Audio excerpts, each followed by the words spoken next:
Hello students, how are you? I hope all of you are fine. Student, today we are going to discuss some numerical which is based on potentiometer. तो numerical start करने से पहले हम एक छोटा सा topic touch कर लेते हैं, that is sensitivity of potentiometer. Sensitivity of potentiometer.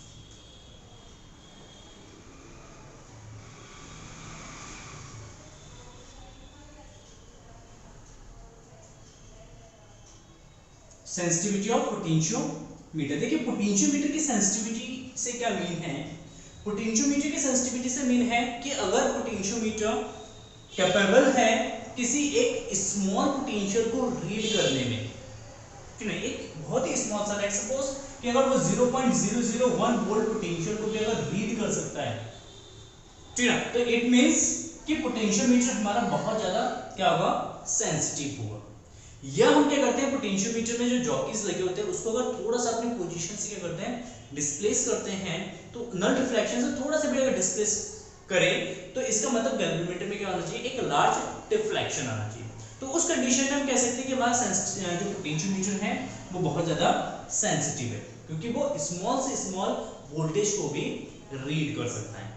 ठीक है, कैसे इंक्रीज कर सकते हैं? तो किसी भी पोटेंशियोमीटर की जो सेंसिटिविटी है, sensitivity of potentiometer is inversely proportional to potential gradient. It means किसी भी पोटेंशियोमीटर का पोटेंशियल ग्रेडियंट जितना ज्यादा होगा उसकी सेंसिटिविटी उतनी ही कम होगी. ठीक है, अगर उसका पोटेंशियल ग्रेडियंट बहुत कम है तो उस कंडीशन में उसकी सेंसिटिविटी बहुत ज्यादा होगी. इट मींस पोटेंशियोमीटर कि अगर सेंसिटिविटी को इंक्रीज करना है तो उसके लिए हमें क्या करना पड़ेगा, उसके पोटेंशियल ग्रेडियंट को डिक्रीज करना पड़ेगा. और पोटेंशियल ग्रेडियंट किस तरीके से डिक्रीज होता है? तो potential gradient K is equal to होता है V बाय L. अगर पोटेंशियल ग्रेडियंट को डिक्रीज करना है, इट मींस पोटेंशियोमीटर का जो वायर है उसको हमें इंक्रीज करना होगा. इसीलिए हम पोटेंशियोमीटर में अप्रॉक्स 10 मीटर या 12 मीटर वायर क्या करते हैं, यूज करते हैं, क्योंकि जितना ज्यादा लॉन्ग वायर यूज करेंगे पोटेंशियोमीटर में उसका पोटेंशियल ग्रेडियंट उतना कम होगा, और जितना पोटेंशियल ग्रेडियंट कम होगा उसकी सेंसिटिविटी उतनी ज्यादा इंक्रीज होगी. ठीक है, क्लियर है? तो इसका मतलब पोटेंशियोमीटर को अगर हमें बहुत ज्यादा सेंसिटिव बनाना है तो उस कंडीशन में उस पोटेंशियोमीटर का जो लेंथ है, वायर है, उस वायर को बहुत ज्यादा लॉन्ग रखेंगे. दूसरी चीज, पोटेंशियोमीटर का जो पोटेंशियल ग्रेडियंट होता है K इज इक्वल टू होता है I rho by A. I rho by A. तो फर्स्ट कंडीशन है लेंथ को इंक्रीज करते हैं. सेकंड कंडीशन है पोटेंशियल ग्रेडियंट को और रिड्यूस करने के लिए हम करंट को क्या कर सकते हैं, रिड्यूस कर सकते हैं, क्योंकि K is proportional to I. अगर करंट को रिड्यूस करते हैं तो उस कंडीशन में आपका पोटेंशियल ग्रेडियंट भी रिड्यूस होगा. तो इसका मतलब है इसका मतलब है कि जो पोटेंशियोमीटर है उस पोटेंशियोमीटर में जो हम एक रिएस्टोर यूज करते हैं, एक रिएस्टोर इस तरीके से जो एक रिएस्टोर यूज करते हैं RH, ठीक है, इस रिएस्टोर की हेल्प से हम सर्किट में जितना पॉसिबल होगा उतना ज्यादा करंट को क्या करेंगे, हम रिड्यूस करेंगे. करंट को रिड्यूस करने से आपका पोटेंशियल ग्रेडियंट रिड्यूस होगा, और पोटेंशियल ग्रेडियंट रिड्यूस होने से आपकी सेंसिटिविटी जो है इंक्रीज होगी. तो इसका मतलब है पोटेंशियोमीटर का अगर सेंसिटिविटी इंक्रीज करना है तो दो चीज करनी है हमें. एक तो पोटेंशियोमीटर का वायर बहुत ज्यादा लॉन्ग रखना है. दूसरा, पोटेंशियोमीटर में जो करंट पास होगा उस करंट को हमें रिड्यूस करना है. अगर दो तरीके हम यूज करते हैं तो हम इसके थ्रू पोटेंशियोमीटर की सेंसिटिविटी है उसको हम इंक्रीज कर सकते हैं. ठीक है, क्लियर है? तो it's a very simple topic, एक छोटा सा टॉपिक था जिसको हमने कवर कर लिया है. एंड नेक्स्ट लास्ट हम अब कुछ न्यूमेरिकल सॉल्व करते हैं पोटेंशियोमीटर से रिलेटेड. तो हमारा पोटेंशियोमीटर वाला जो टॉपिक है वो फिनिश हो चुका होगा, और लगभग सारे टॉपिक्स के मैंने न्यूमेरिकल सबको करवा दिए हैं. तो इसी के साथ हमारा चैप्टर भी जो है यहाँ पे फिनिश हो जाएगा. Let's say first question number first is a potentiometer wire is 10 metre long and has a resistance of 18 ohm. It is connected to a battery of EMF 5 volt and internal resistance 2 ohm. Calculate the potential gradient along the wire. Wire के along potential gradient कितना होगा वो हमें calculate करना है। देखिए यहाँ पे पोटेंशियल डिफरेंस नहीं दे रखा है, तो इसलिए हम K = V/L का जो फॉर्मूला है ये हम यूज नहीं कर सकते। हमें इसके लिए पोटेंशियल ग्रेडियंट के लिए हम फॉर्मूला यूज करना होगा IR/A। क्या यूज करेंगे? L क्या यूज करेंगे? IR/L। V = क्या जाएगा? IR and upon L। तो सबसे पहले हमें करंट निकालना है, तो गिवन क्या क्या है वो देख लेते हैं। Given we have to given that EMF of cell that is equal to 5 volt. Cell का EMF जो है आपका 5 वोल्ट है।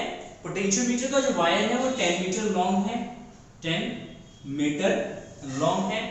एक बैटरी है जिसका इंटरनल रेजिस्टेंस है r = 2 ओम एंड जो वायर हम यूज कर रहे हैं उसका एक रेजिस्टेंस है 18 ओम। जो वायर का रेजिस्टेंस है ये आपका 18 ओम। सो नाउ टोटल रेजिस्टेंस, सबसे पहले हम कैलकुलेट करेंगे total resistance R equivalent.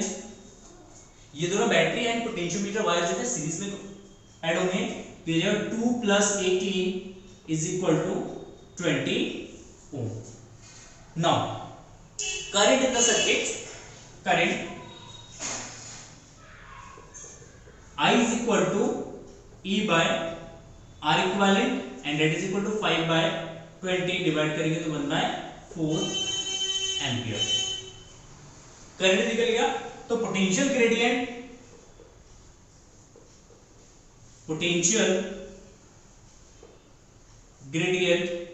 K is equal to the V/L, then V is equal to IR, then IR/L.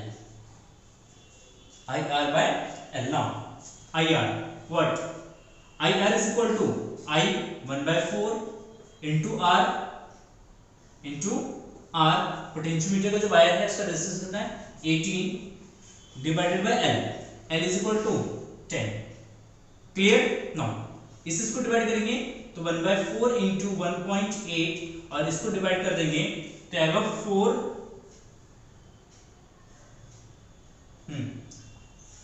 16 तो 0.45 वोल्ट पर मीटर। ठीक है, तो ये जो हमारा पोटेंशियल ग्रेडियंट 0.45 वोल्ट पर मीटर हो जाएगा। Clear? Now let's see next question.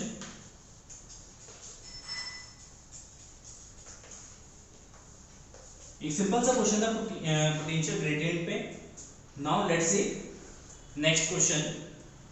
Next question is a potentiometer wire is supplied a constant voltage of 3 volt. A cell of EMF is 1.08 volt is balanced by a potential drop across 260 centimeter of wire. Find the total length of the potentiometer wire. मतलब potentiometer wire का length कितना है, total length कितना है वो हमें calculate करना है। तो लेट्स से क्या करें कि अ potentiometer wire is supplied a constant voltage of 3 volt. मतलब एक पोटेंशियोमीटर वायर के क्रॉस जो है, एक पोटेंशियोमीटर का वायर है, इसके क्रॉस जो पोटेंशियल डिफरेंस जो है वो आपका 3 वोल्ट है। ठीक, और यहाँ पे जो एक सेल कनेक्ट किया गया है उस सेल का ईएमएफ जो है इसके साथ यहाँ पे सेल को कनेक्ट करते हैं और इस सेल का ईएमएफ है 1.08 वोल्ट है। ये बैलेंस्ड होता है एक पोटेंशियोमीटर वायर से और ये लेंथ है 216 सेंटीमीटर एंड हमें टोटल लेंथ फाइंड आउट करना है। तो सिंपल सा क्वेश्चन है, ठीक ना। Let's say given that E1 potential difference कितना 3 वोल्ट, E2 इस सेल का ईएमएफ है, E2 is equal to 1.08 volt, 1.08 है, हाँ 1.08 volt and let's see total length of potentiometer wire is equal to L and balancing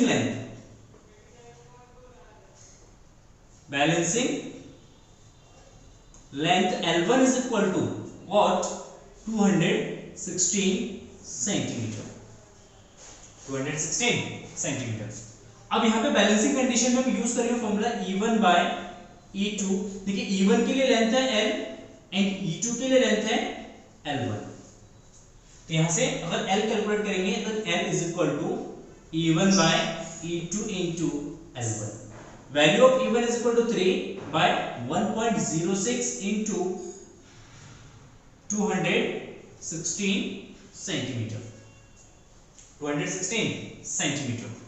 is it clear? Now यहां से point को हटाते हैं, ऊपर डबल जीरो हो जाएगा, इससे डिवाइड करेंगे तो 2 और इससे मल्टीप्लाई करेंगे then 600 centimetre that is equal to 6 metre.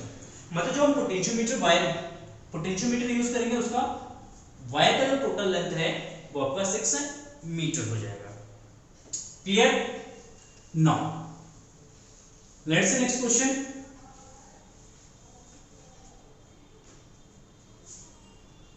Question number 3rd.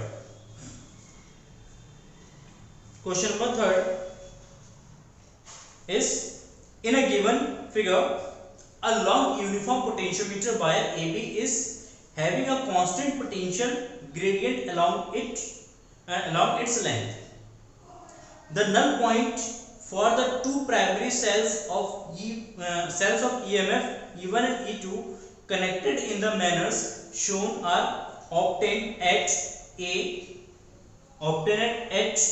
distance of 120 centimeter and 300 centimeter from the ends A. Find E1 upon E2, E1 and E2 का रेशियो फाइंड आउट करना है and position of null point for the cell E1 and cell E1 के लिए हमें क्या निकालना है? null point निकालना है। ठीक है, तो इसके लिए सबसे पहले हमारे पास गिवन क्या क्या है वो देख लेते हैं। तो सबसे पहले हमारे पास गिवन है, ये फिगर दे रखा है, ठीक ना, अकॉर्डिंग टू क्वेश्चन ये फिगर हमारे पास गिवन है। तो सेल E1 और E2 फर्स्ट केस में इस तरीके से कनेक्टेड है, सेकंड केस में इस तरीके से कनेक्टेड है। फर्स्ट केस में आपका बैलेंसिंग पॉइंट 120 सेंटीमीटर पे ऑब्टेन होता है, सेकंड केस में आपका बैलेंसिंग पॉइंट जो है 300 सेंटीमीटर लेंथ पे आपका बैलेंसिंग पॉइंट ऑब्टेन होता है।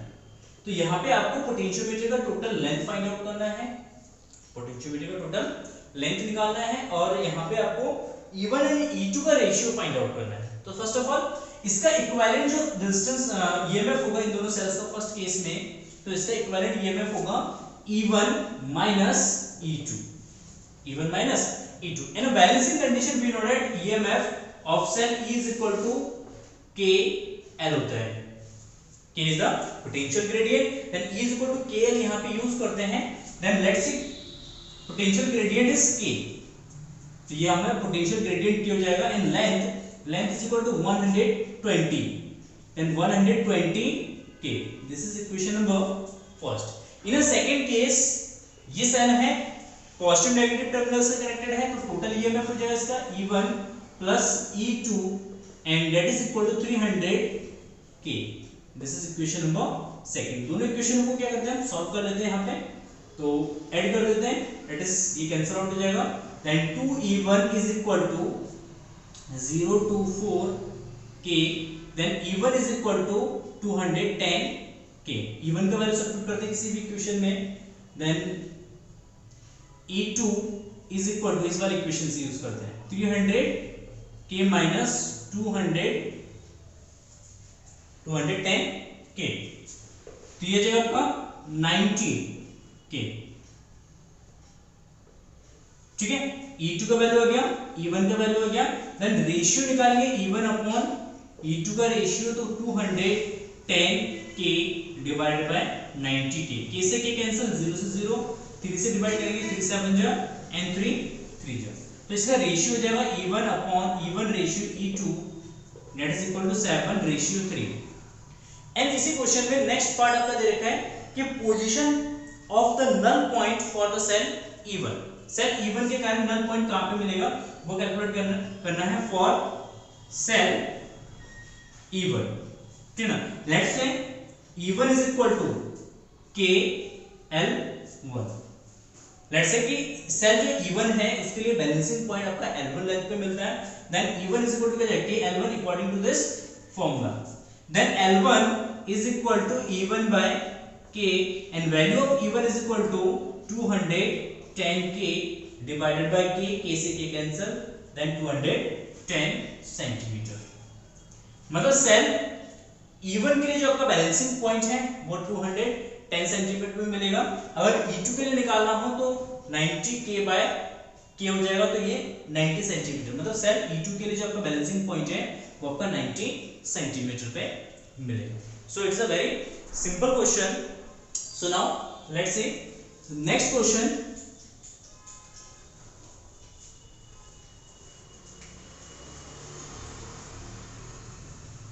Question number 4।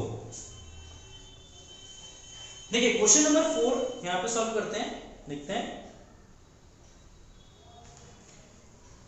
In a potentiometer, a standard cell of EMF 5 volt and the negligible resistance, maintaining a steady current through the potentiometer wire of length 5 meter. Two primary cells of E1 and E2 are joined in series with first same polarity and opposite polarity. First case में same polarity में add किया जाता है, second case में opposite polarity में add है, opposite polarity. The combination is connected through a galvanometer and a jockey to be a potentiometer. The balancing length in the two cases are found to be 350 centimeter and 50 centimeter respectively. Draw the necessary circuit diagram and find the value of EMF of the two cells.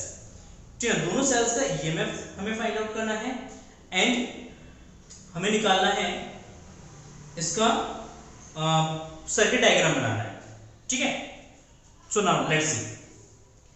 सबसे पहले हम circuit diagram बनाएंगे। तो एक cell standard cell है, इसको connect किया गया है एक बैटरी सॉरी एक की के साथ, और ये हमारा एक पोटेंशियोमीटर वायर है AB। इसके साथ फर्स्ट केस में दो सेल को कनेक्ट किया गया है जिसका EMF है E1 एंड E2। ठीक ना, सेम पोलैरिटी के साथ एंड अपोजिट पोलैरिटी के साथ। लेट्स से ये E1 है एंड E2 है, और इसके साथ सेकंड केस में यहां पे सेम पोलैरिटी के साथ कनेक्ट किया गया है सेल्स को E1 and E2, and in दोनों को एक गैल्वेनोमीटर के थ्रू जॉकी से कनेक्ट किया गया है। लेट्स से ये J1 पोजीशन है, फर्स्ट पोजीशन है, और ये सेकंड, ये फर्स्ट केस है और ये सेकंड केस है। ठीक है, अब यहाँ पे जो बैलेंसिंग लेंथ है, इसमें बैलेंसिंग लेंथ जो है आपका वो मिला है जब अपोजिट पोलैरिटीज के हैं। तो यहाँ पे बैलेंसिंग लेंथ है आपका 50 सेंटीमीटर, जब सेम पोलैरिटीज के हैं तब आपका लेंथ है 350 सेंटीमीटर। 350 सेंटीमीटर। इस केस में ये फर्स्ट ये सेकंड केस, ये फर्स्ट केस लेते हैं। तो फर्स्ट केस में आपका लेंथ बैलेंसिंग पॉइंट मिलेगा आपको 350 सेंटीमीटर के डिस्टेंस पे, एंड सेकंड केस में जो आपका बैलेंसिंग पॉइंट है वो 50 सेंटीमीटर के केस में है। हमें एक तो डायग्राम बनाना था, डायग्राम हमने बना दिया। नेक्स्ट E1 एंड E2 का वैल्यू कैलकुलेट करना है। So in first case let's say given, ये जो हमारे पास सेल रहेगा स्टैंडर्ड सेल, इसका वोल्टेज रहेगा 5 volt and EMF of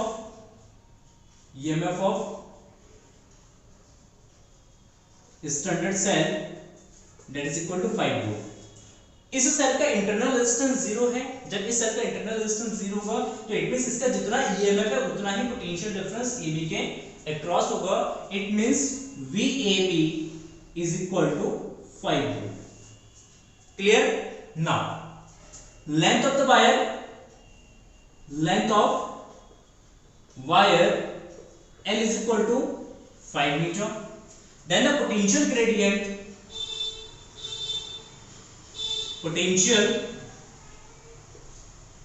gradient K is equal to what? VAB by L. Then 5 by 5 is equal to 1 volt per meter. कहता जा 1 volt पर मीटर। मीटर को अगर हम सेंटीमीटर में कन्वर्ट कर लेते हैं देन ये हो जाएगा 1 बाय 100 वोल्ट पर सेंटीमीटर। ठीक है, क्लियर। सुनो नेक्स्ट। अब देखिए इस केस में आपका बैलेंसिंग पॉइंट मिलेगा 350 सेंटीमीटर पे। So now E1 plus E2, E1 plus effective EMF हो गया। इफेक्टिव ईएमएफ में आपका ये बैलेंसिंग पॉइंट मिला 350, देन 350 के क्या जाएगा 350 डिवाइडेड बाय 100, या बाद में इसको कैलकुलेट कर लेंगे, अभी इसको यही तक छोड़ते हैं। And second E1 minus E2, क्योंकि ये अपोजिट पोलैरिटी सेम पोलैरिटीज में कनेक्टेड है। जब ये सेम पोलैरिटीज में कनेक्टेड होंगे तो उस कंडीशन में effective resistance E1 minus E2 हो जाएगा। And E1 minus E2 equal to कहां मिलेगा ये 50 सेंटीमीटर पे, देन 50 के। दोनों इक्वेशन को ऐड करते हैं। सो नाउ ये कैंसिल आउट हो जाएगा, then 2E1 is equal to, इनको ऐड करेंगे तो 400 के, then E1 is equal to 200 K, 200 K, then E1 is equal to 200 into K का वैल्यू है 1/100 डिवाइड करेंगे, दैट इज 2 वोल्ट। तो E1 का जो वैल्यू हो जाएगा आपका 2 वोल्ट हो जाएगा। नाउ E1 का वैल्यू, ये जो वैल्यू है इस वाले वैल्यू को उठा के यहां पे सब्स्टिट्यूट कर देते हैं इक्वेशन नंबर ये फर्स्ट और ये सेकंड, इक्वेशन को फर्स्ट में सब्स्टिट्यूट करते हैं।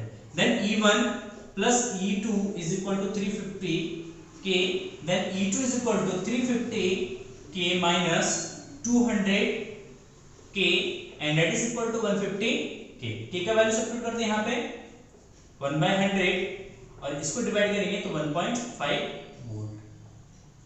तो जो E2 आ जाएगा आपका, ये आ जाएगा आपका 1.5 वोल्ट। मतलब फर्स्ट सेल का जो ईएमएफ है वो 2 वोल्ट है, सेकंड सेल का जो ईएमएफ है वो आपका 1.5 वोल्ट है। Is it clear? It's a very simple question again.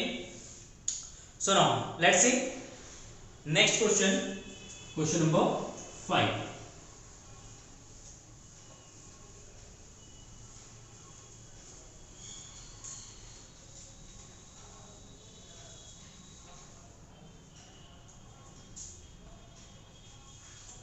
Question number 5. Question number 5. When a resistor of 5 ohm is connected across a cell, its terminal potential difference is balanced by 150 centimeter of potentiometer wire. When the resistor of 10 ohm resistance is connected across the cell, the terminal potential difference is balanced by 150 centimeter of the potentiometer wire. Find the internal resistance of the cell. ठीक है, cell का हमें क्या करना है, internal resistance हमें calculate करना है। तो first of all first condition में when a resistor of 5 ohm is connected across a cell, the terminal potential difference is balanced by 150 centimeter of the potentiometer wire. देखिए सबसे पहले तो इस केस में हम क्या करते हैं, सेल के अक्रॉस अगर एक 5 ओम का एक रेजिस्टर कनेक्ट करते हैं तो सबसे पहला हमें पोटेंशियोमीटर वायर में जब तो बैलेंसिंग कंडीशन मिलता है वो 150 सेंटीमीटर पे मिलता है।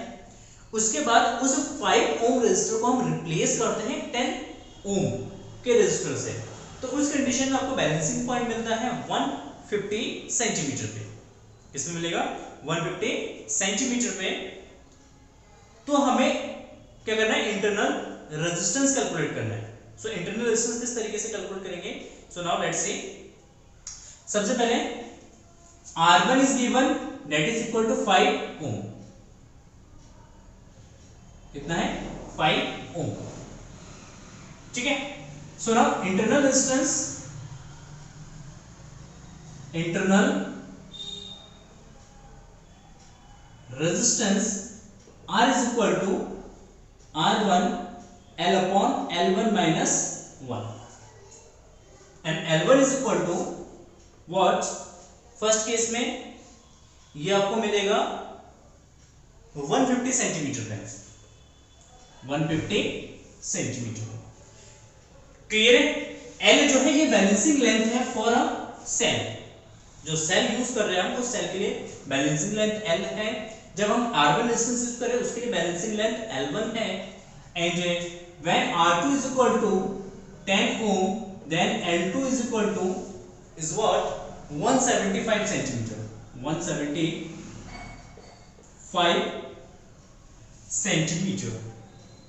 तो इसके लिए आपका internal resistance R is equal to जाएगा R2 L by L1 minus L2 minus 1, L2 minus 1, ठीक है, क्योंकि एक ही सेल है, दोनों सेल का इंटरनल रेजिस्टेंस सेम होगा।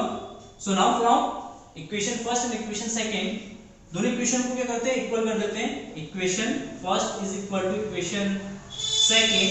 So now R1 L by L1 minus 1 is equal to R2 L by L2 minus 1.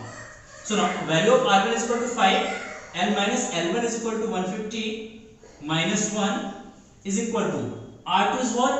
R2 is equal to 10, then L by 175 minus 1. So now इसको divide करेंगे तो 5 to 10, 2 का अंदर multiply करते हैं, then L by 150 minus 1 equal to 2L by 175 minus का 2, 2 का 1 से मल्टीप्लाई करेंगे माइनस का 2, क्लियर। सुनो 1 को चले जाएंगे तो ये माइनस का तो प्लस को, माइनस का तो प्लस का 1, तो 150 is equal to 2L by 175 minus 1, minus का जगह 1 आएगा। सुनो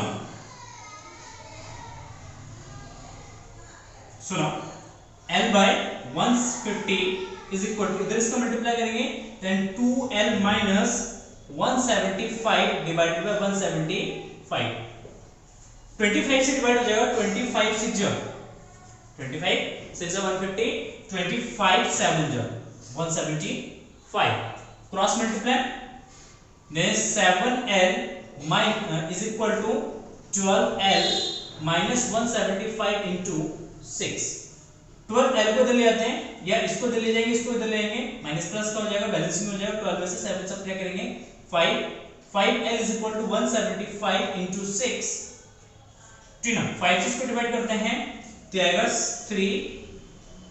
35, मल्टीप्लाई करते हैं तो 30 एंड 210, तो यहां से L का वैल्यू फाइंड आउट हो गया। अब L का वैल्यू जो है इस वाले इक्वेशन में सब्स्टिट्यूट करते हैं। So now R is equal to R1 L by L1 minus 1, then R1 is equal to what? 5 by 210 divided by L1 is equal to 150 minus 1, 0 से 0 कैंसिल, 7 से 3 से ऊपर नीचे डिवाइड कर देंगे इसको तो 7 by 5 minus 1, then 5 L से मिलेंगे तो 5 को 1 से मल्टीप्लाई होगा, 7 minus 5 2, then 2 by 5 2 से 2 कैंसिल हो जाएगा, then 2 ओम। तो सेल का जो इंटरनल रेजिस्टेंस हो जाएगा आपका वो कितना जाएगा 2 ओम आएगा, clear. So it's again nice question, बहुत अच्छा सा क्वेश्चन था, आई होप आपको समझ में आया होगा।